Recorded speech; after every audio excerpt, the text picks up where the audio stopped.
If someone guaranteed you the secret to a happier, healthier, wealthier life, would you follow them into the desert, shave your head, hand them thousands of dollars, and give up control of your mind and body just to get the answer?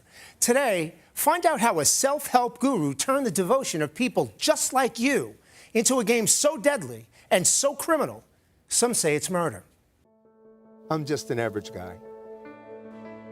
I love this country. My career was built on keeping people safe. Everyone deserves a life free of fear. I'm a fixer. I'm a protector. I believe in America. I'm here for you. It's time for a new conversation.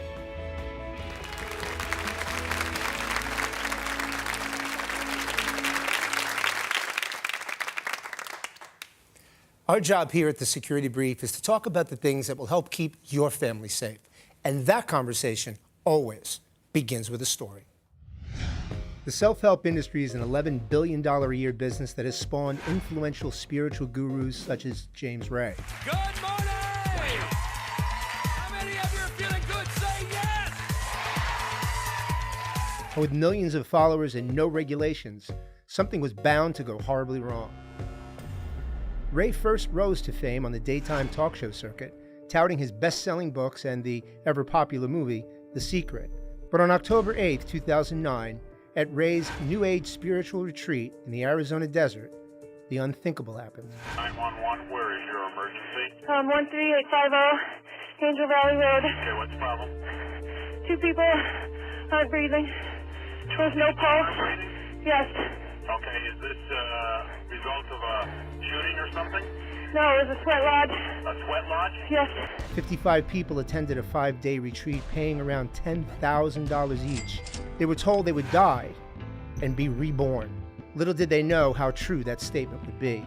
18 people were rushed to the hospital. 3 others didn't make it out alive. Was this self-help or self-harm? Who's accountable for these deaths? And was it murder? Joining us now is Ginny Brown, who attended a James Ray event with her daughter, Kirby. What drew Kirby to this guy? Well, she had heard him speak in the Baja. That's where she lived, in San Jose del Cabo.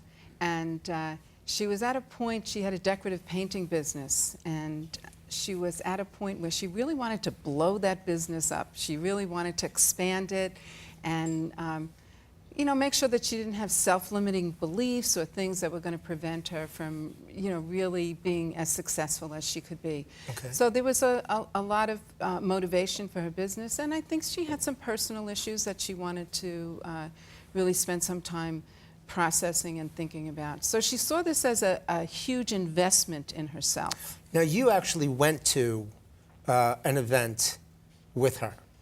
I did. She had invited me to go to the Harmonic Wealth introductory seminar that he did. It was in March of 2009 in Jersey City, and I was her guest. So to spend 2 days with her, and so I did. And we went and you know, we attended the Harmonic Wealth. So I got to ask you, your professional training is what?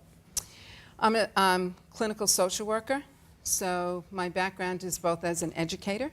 I did parenting education for many, many years in the New York area, and I also have a licensed clinical social work degree. Okay, so suffice to say you're a subject matter expert in the area. You go with your daughter.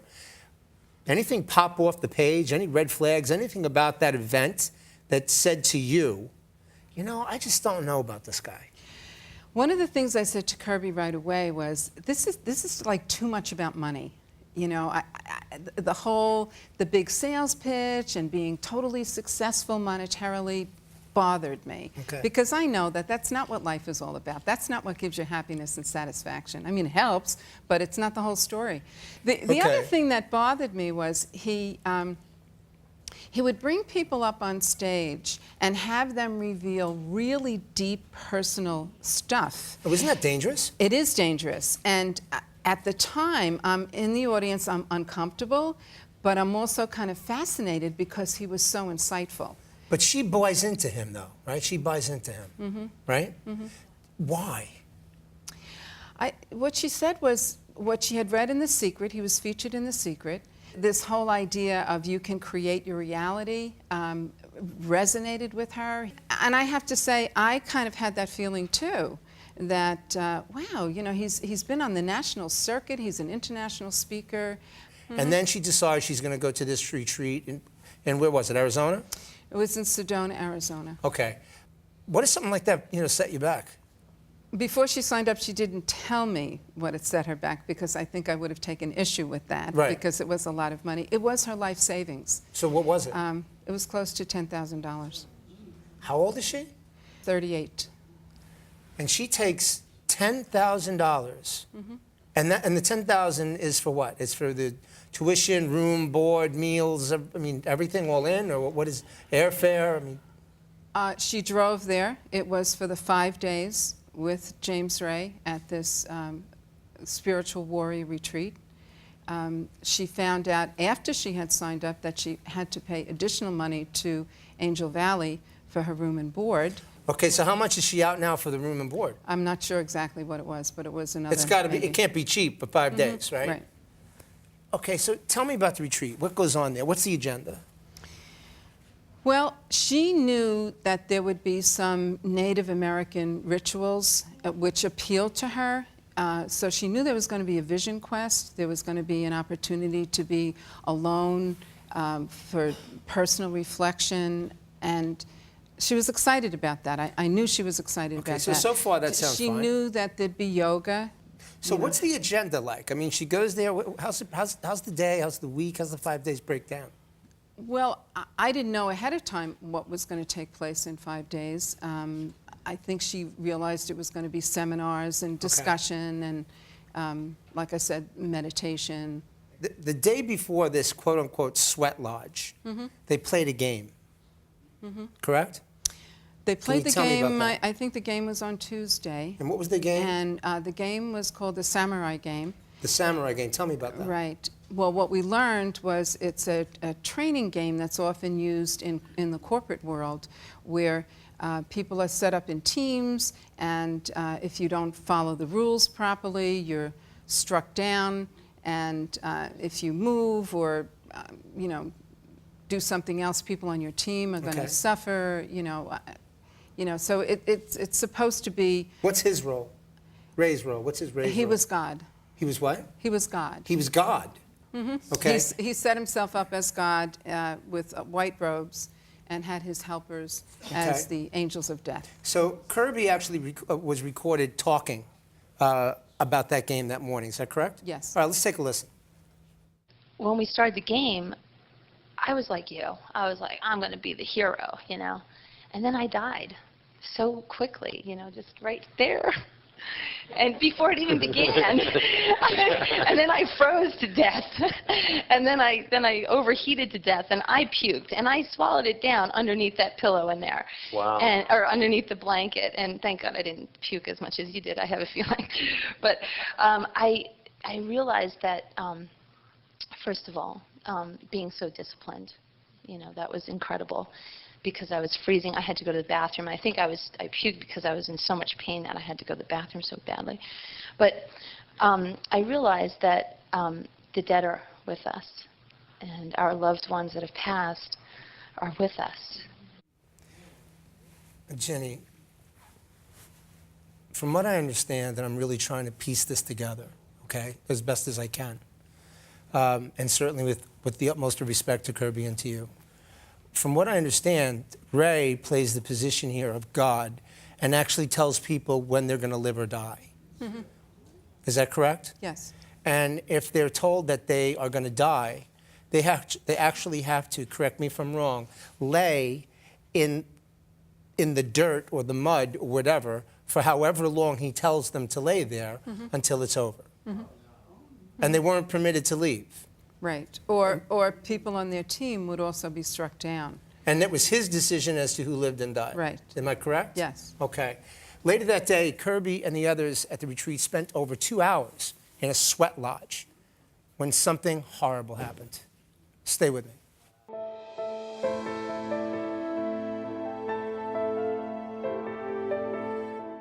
I think one of the problems is that this was not a cult, but we had a person who was using cult tactics, and I think he was getting off on both the money and the fact that he could have power over others. Ginny, what happened to Kirby? What advice can we give to people who genuinely want to improve their lives with self-help and not put themselves at risk? You want to find out where this so-called expert is getting his or her knowledge. Rhetoric and repetition are not a form of proof.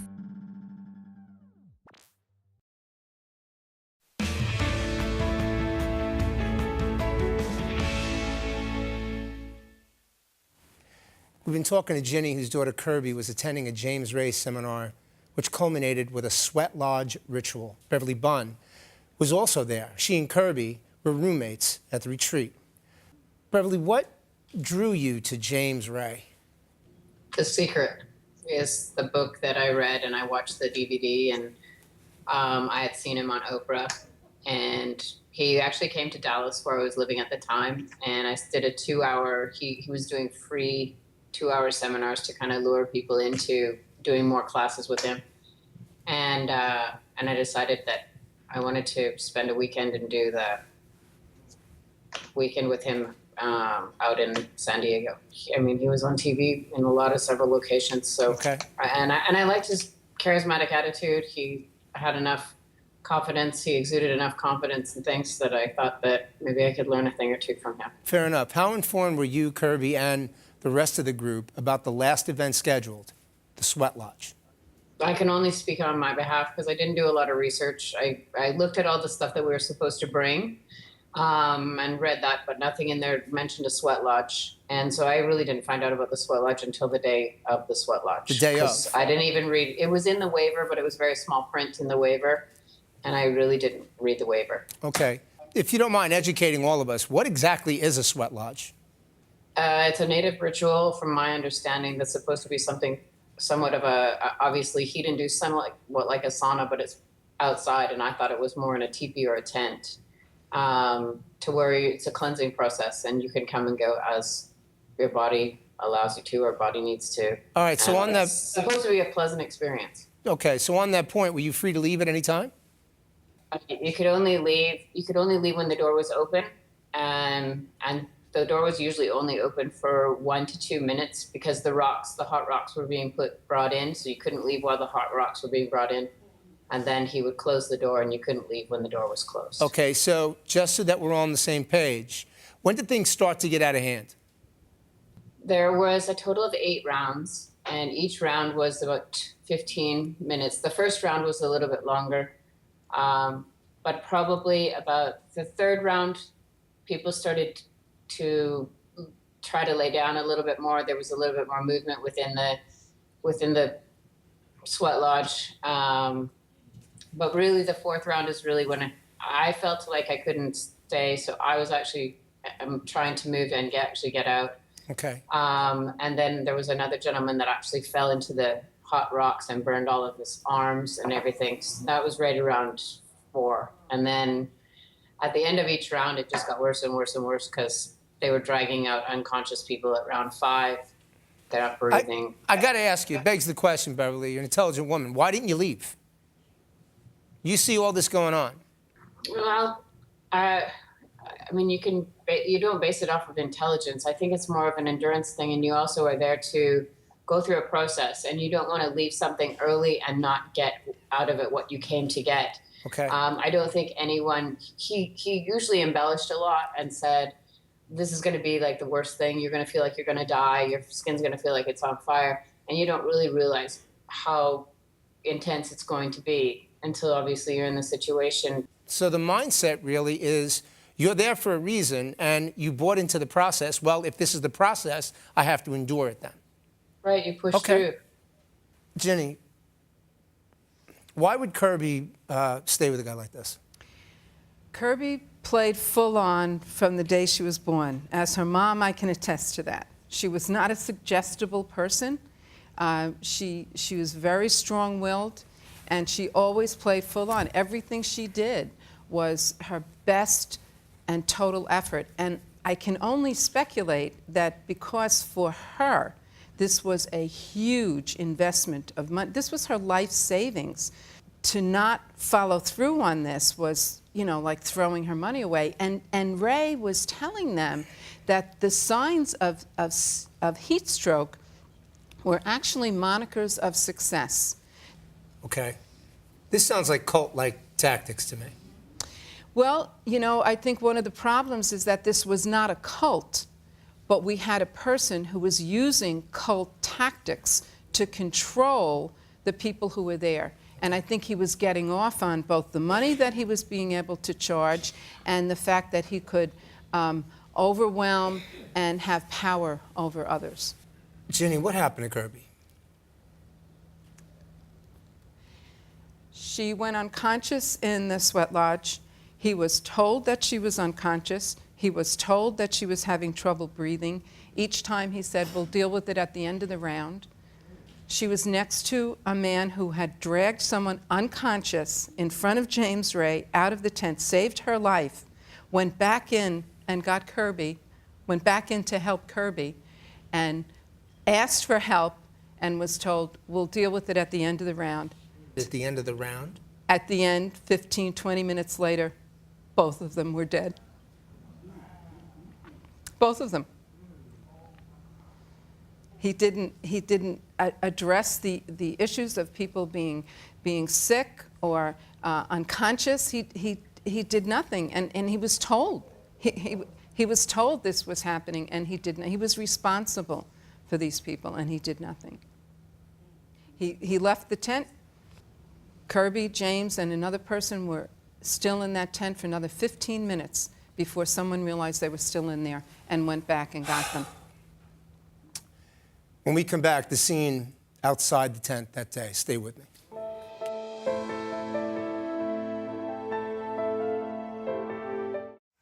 There were so many people that were completely unconscious. You turn them over to try and shake them, make sure they're breathing, wake them up, eyeballs rolled back in the heads, sputum and mucus coming out their nose and their mouth. You won't believe where James Ray is today.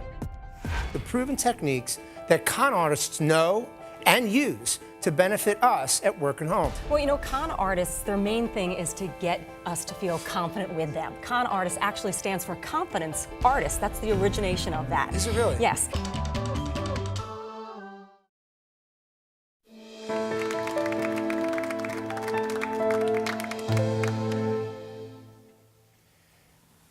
We now know James Ray rose to fame as a spiritual guru, alleging insight into a better life. But that insight came with an expensive and deadly price tag. Beverly, describe the scene outside the sweat lodge. Beverly. By the time I had gotten outside of the sweat lodge, there was a few people laying on tarps. People started waking up, but there was a lot of people unconscious. By the time everyone had come out, with the exception of Kirby, Liz, and James, there were so many people that were completely unconscious, passed out. You turn them over to try and shake them, make sure they're breathing. Eyes, blood vessels burst. One man's yelling, I had a heart attack, I had a heart attack. Another lady's having a seizure. And so many pairs of people trying to team up because there was just people that couldn't physically walk. And the other people that were so unconscious, we were just trying to coach them to keep them breathing and keep them alive. And then when we realized, you look over on the other side of the tent and somebody had pulled James and Kirby out and started doing CPR on the other side of the tent. How many people are we talking about? I think there was 58 people inside the sweat lodge. You've got 58 people struggling, either some helping or some physically struggling, laying out there on the floor in the desert. Who's doing CPR? We did have, when we started understanding, I had a medical doctor that was also next to me, and she went over to start CPR, and I started helping other people on my side of the tent. She went to the other side. So there was a medical doctor and a couple of Dream Team members doing CPR. So, were you there when EMS came? I was. That seemed like forever. Probably anywhere from 30 to 35 minutes before we actually saw the fire trucks and the EMS actually coming down roadway, and then the helicopters actually started coming in and they started lifting people away. What was Ray's reaction? Nothing. He Nothing? was when I got out of the tent and I was actually coherent enough to be helping others, and I actually saw the CPR and I understood what was going on the other side. I wasn't allowed to do CPR. They blocked me from doing CPR. So I was actually looking at James Ray, and he was standing right over Kirby and James Shore, and he was standing there, and I was waiting for any kind of reaction, either a relief or a, oh my gosh, or something to happen for him to, and he did nothing. He just actually stood there while they did CPR the whole entire time. There was no reaction, no, I'm going to pitch in and help, or absolutely nothing. He just literally stood 10 feet away from them. And I don't know if it was out of shock or exactly what he was thinking, but after that, I never saw him again. I got it. So 3 people are dead. But who is James Ray? No one knows better than Connie Joy, author of Tragedy in Sidonia, My Life in James Ray's Inner Circle. Connie, tell me about this inner circle. Oh, the inner circle is what James referred to as the World Wealth Society. My husband and I were 2 of the 6 founding members of that.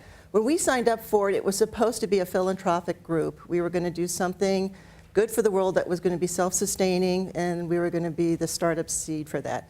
Later on, we found out that the only thing our money ever went to was to James. Why did James Ray draw for you?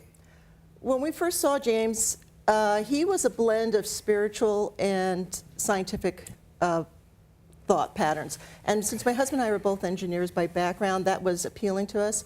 We'd gotten to a point in age where we were very successful in our businesses, but there was less mileage in front of us and behind us, and we really knew that we could still do better. We could still do better personally with our relationships with our children, and that's what we were looking for at that point. And James presented himself as somebody who was knowledgeable in many areas that we were also interested in. Okay.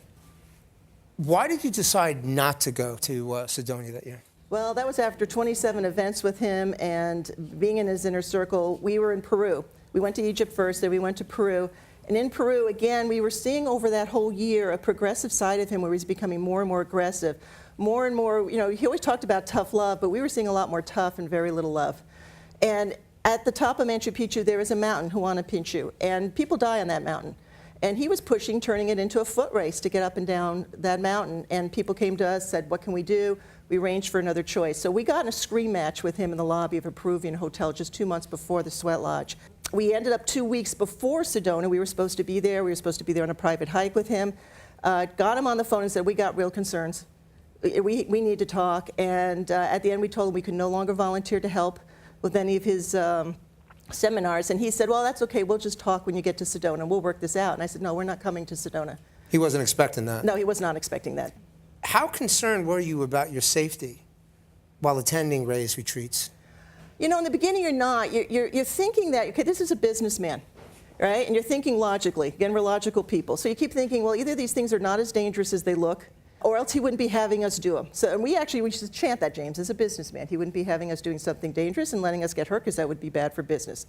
Over the 2 years, it became, do you think he'd let us get really hurt? Because we were watching people get hurt. We were watching broken bones. You were watching this? Well, I broke concrete with my hands, and out of that group, at least 10 or 12 people. You broke concrete with your hands? Yes, I did. And you did that because? That was the challenge at the end of one of the events. You had 3 minutes worth of, this is what you do, and you did it. Now, I watched people leave with broken bones. And so we started to say, our group of us got together and said, you know what? No more blind faith. You want to trust, you want to think logically. How these people got trapped is it wasn't logical what he did. Mm-hmm. And he's trying to spin it now that they were friends and this was an accident. No, they were not friends, they were clients, and this was no accident. Right. You know, for the record, he's a lowlife. That's all he is. He will never, ever be anything more. That's all he is. He is as low gets. I really hope he's watching. Jenny, I got to ask you, did he ever call you? Yeah, he called us 5 days after our daughter died. And we were informed of her death by a state trooper coming to our door asking us if we knew her. And it took me 2 days in such incredible shock to realize that he should have called me, and he should have arranged for her body to come back east. Exactly. And to bring her things home. He should have been there helping all the people who were traumatized instead of running away in the middle of the night and leaving everyone there to fend for themselves. Coming up, you won't believe where James Ray is today and what you need to know to keep you and your loved ones from falling into the same self-help trap. Stay with me. We'll be right back. What advice can we give to people who genuinely want to improve their lives with self-help and not put themselves at risk? You want to find out where this so-called expert is getting his or her knowledge. Rhetoric and repetition are not a form of proof. How to use proven body language techniques to boost your self-confidence. What is it about a con artist that makes them seem confident? This is why Ted Bundy, the serial killer, was so effective.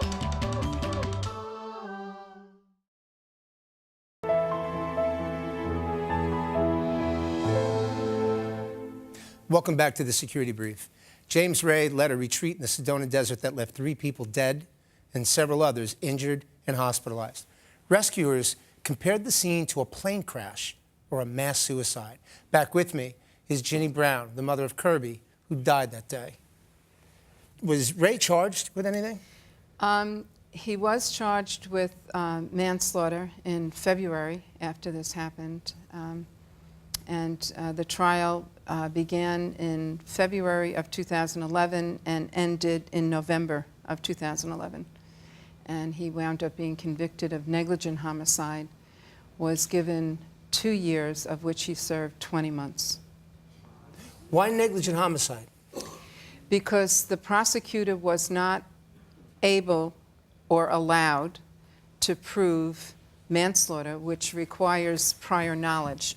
James Ray had prior knowledge that what he was doing was dangerous, but in the rules of the court, there was a lot of information that never came before the jury.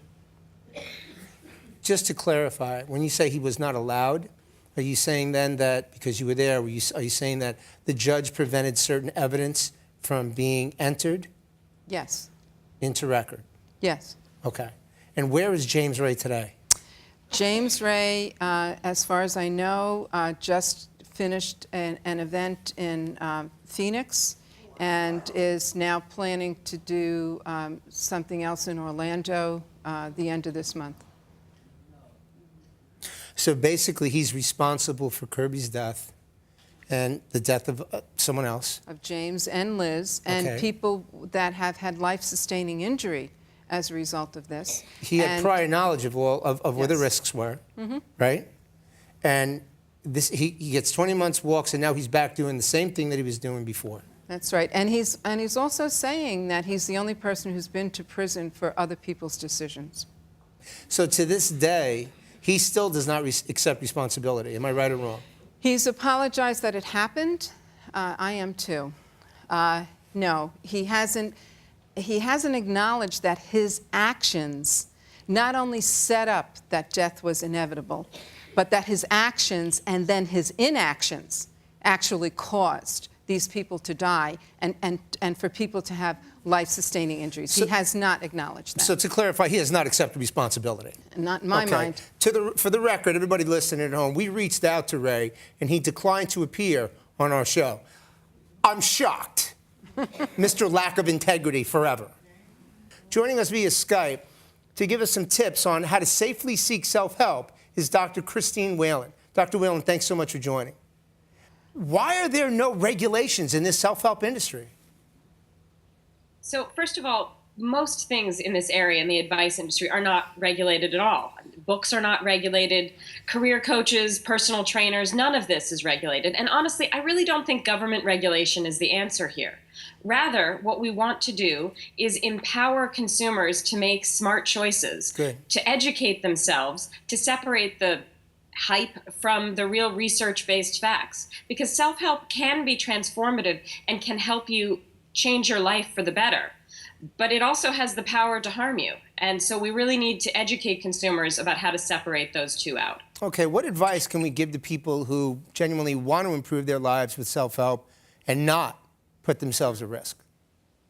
First, you want to find out where this so-called expert is getting his or her knowledge. Is it research-based, or have they, quite frankly, pulled it out of thin air? You want to know whether there's been a journal article, there's been research, whether this person is a coach and has worked with hundreds of people. So first, is this research? Second, talk to your friends in your community about what you're hearing from this expert. One of the insidious things that some self-help folks do is say, don't talk to anybody about what I'm going to tell you. It's too life-transforming.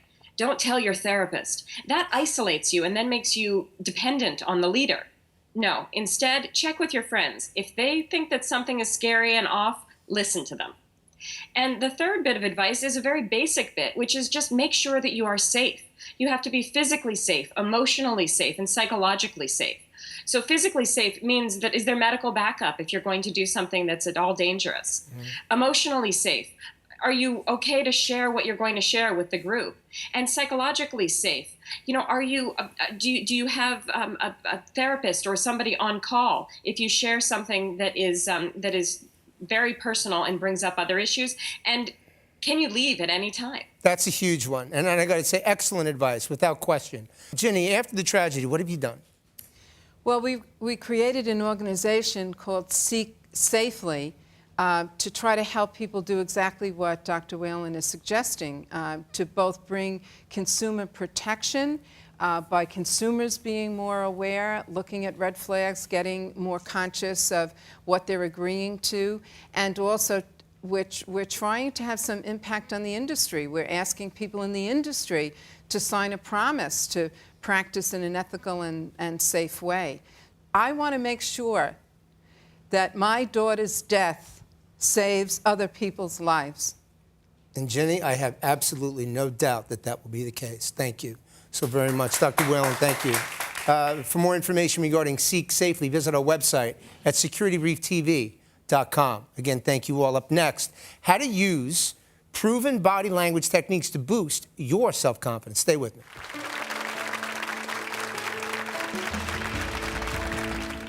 If you're in the New York City area, I want to extend a personal invitation to you to come to our studio and watch the Security Brief live. To get free tickets, go to securitybrieftv.com. I can't wait to see you here.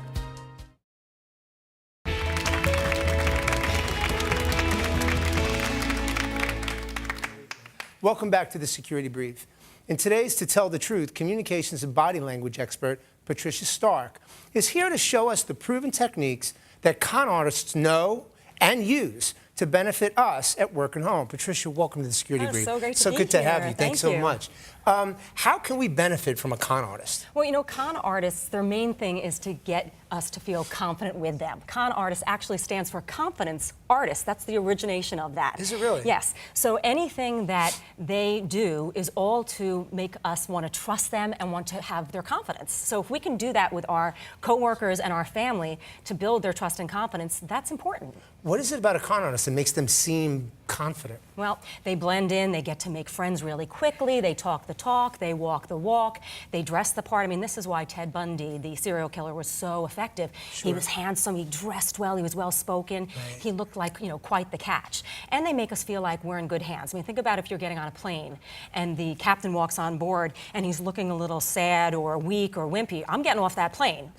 But basically what you're saying, there's so much about what we say when we don't say anything at all. That's right, absolutely. So what are some of the body language techniques that we could learn to be more confident with? Well, one is called the belly button rule. So when you approach somebody or when you're talking with them, you want our belly buttons to be facing each other. If I don't really want to be here, I'm probably thinking I want to go over here, talk to that person, get me out of here.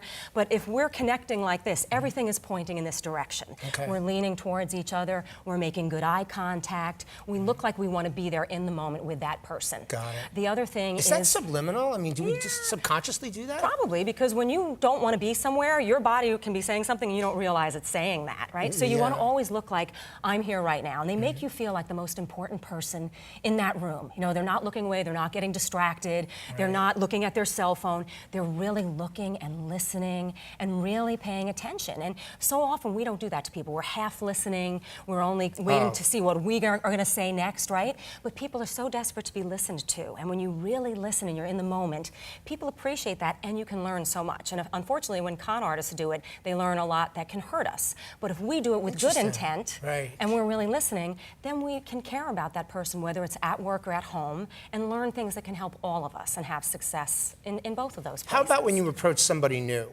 Yes. Well, I always say that if you see two people having a one-on-one conversation, probably not the best idea because you don't know if it's an intimate or a heated conversation or something that is private. So if you walk into a room, and again, con artists are really good at knowing how to approach so they don't seem offensive or like they're intruding.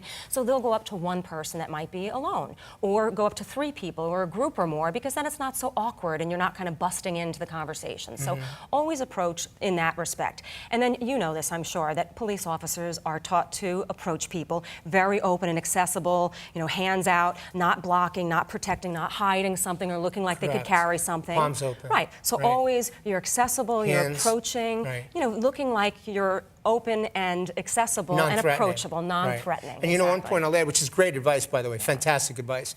Everything that you're saying, everything that Patricia's saying, are also used as de-escalation techniques if you're in a conflict situation. The things that Patricia's telling us right now can actually help to de-escalate conflict in somebody else. So thank you very much, Patricia. Absolutely. It's great to have you. Great I really to be appreciate here. it. Thank you very much. We'll be right back. Stay with me.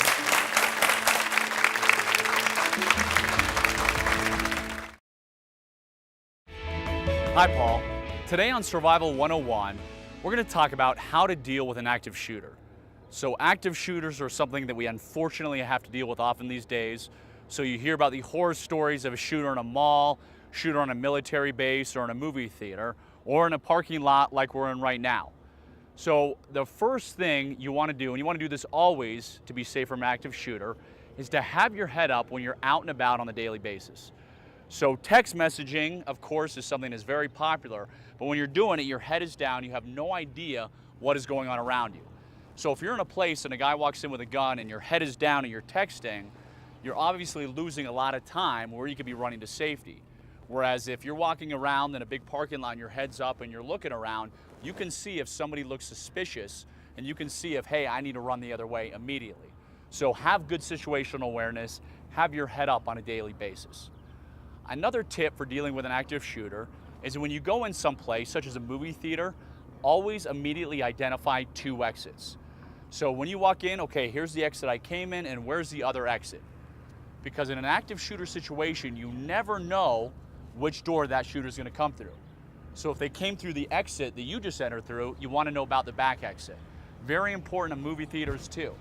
Everybody often forgets about that front exit and they just go out the one they came in. But remember, there's that front and there's that rear, so you can get out wherever. Also, just because in an active shooter situation, everybody is running one way, that doesn't mean that's the safest way to go. So a lot of people fall into the herd mentality where they see somebody going there and without thinking, they just immediately follow them. It could be a trap, it could be an ambush. So take a second or two and think about where you're going. And even though 95 people are running that way, you may be one of the 5 people who wants to go that way because it could save your life by going in the opposite direction. If, heaven forbid, there's an active shooter situation and you can't run and flee, so it's not a wide open parking lot or it's not a big shopping mall, but let's say you get trapped in some type of room. So maybe you've barricaded yourself in a room in the mall, or maybe it's a school shooting and a bunch of kids and a teacher are in the classroom. Well, first think of all the items you have on you for a door. So right now I'm wearing a belt. I could take off my belt, I could use it to secure a door shut, I could use it to hold the door shut. Any other items you may have on you, just to be creative with. If a shooter does make it into that room, that's when you have to take action. So you don't want to sit there and just stand there. You've got to resist the temptation to freeze or resist the temptation to run. So running is good when you're in a wide open space and when you can get away, but when you're in that little classroom, there's nowhere to go, running, unfortunately, is often going to cause you to get killed. So you need to charge that person. You don't have to know a bunch of martial arts skills. You don't have to be a big hulking man. The throat is very sensitive, so you can take 2 fingers and poke somebody in the throat here. You can have a closed fist, get somebody here. The groin, of course, is very sensitive. You can kick somebody there. The Israelis actually teach the swarm technique, and that's what the Americans need to do more often, is when you're in that enclosed space, you need to swarm the shooter. So it's kind of not second nature, is what I mean to say. Our nature is, of course, to run, but in a confined space, you have to rush them, you have to take them down using whatever means you can. Most active shooter situations do involve guns, and that is why if you're in the confined space, you have to rush them, because if you just sit there, you'll get shot. But there are more active shooters who are using knives. It is more prevalent overseas, but it is coming to America. And so with a knife, you don't necessarily have to rush them because they can't shoot bullets, obviously it's a knife. So you could use clothing to protect yourself. So you can use a jacket to hold it out, that way they don't cut you. You can use a chair to sit there and create the space. So that's something important to remember based on the weapon. But again, because the United States right now is mostly seeing guns, if you're in that confined space, rush them, don't hesitate, because if you hesitate, it may cost you your life.